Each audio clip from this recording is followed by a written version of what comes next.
আমি ইমাম হাসান, ইউপি সদস্য, 12 নম্বর গাবরা ইউনিয়ন পরিষদের 4 নম্বর ওয়ার্ডের। আমরা বাংলাদেশের একেবারে সর্বদক্ষিণে নদী বিশিষ্ট দ্বীপ ইউনিয়ন, আমাদের গাবরা ইউনিয়নে আমরা বসবাস করি। এখানে বিশেষ করে অনেক এনজিও কাজ করে, তার মধ্যে লিডার্স অন্যতম।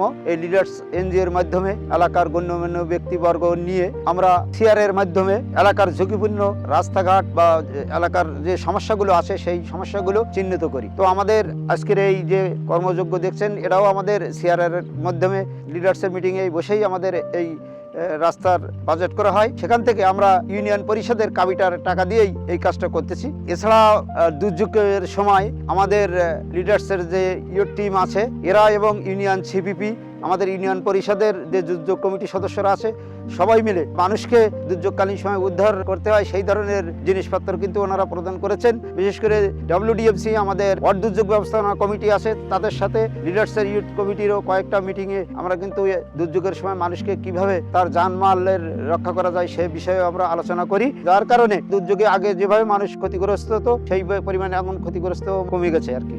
লিডার্স সুইডেন এমবেসি বা মানুষের জন্য ফাউন্ডেশন, ওনারা যেভাবে আমাদের দুর্যোগের সময় উপকূলীয়বাসীকে বাঁচিয়েছেন এবং আমাদের জানমালের ক্ষতি থেকে ওনারা যেভাবে আমাদের বিগত দিনে রক্ষা করে আসছেন, আমরাও এলাকাবাসী আশা করি ওনারা আমাদের পাশে থাকুক, আমরা ওনাদের পাশে আছি।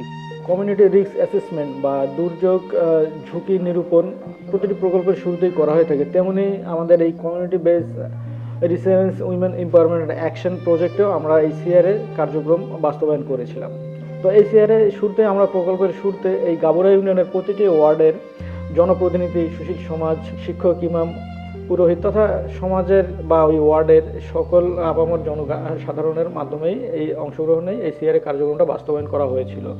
এই সিআরএতে বাস্তবায়নের সময় আমরা অত্র এলাকার ঝুঁকিপূর্ণ সমস্যা যেগুলো ঝুঁকি উঠে এসেছে এবং সেই সমস্যার সমাধানে প্রায়োরিটি বেস এই ঝুঁকিগুলোকে স্কিমের আওতায় আনা হয়েছে তথা সেই স্কিমটি ইউনিয়ন দুর্যোগ ব্যবস্থাপনা কমিটি তাদের কমিটির মাধ্যমে পরিকল্পনা স্কিমটি প্রায়োরিটি বেস ইউনিয়ন পরিষদ তথা গাবরা ইউনিয়ন পরিষদের মাধ্যমে উক্ত রাস্তাটি সংস্কার করা হয়েছিল।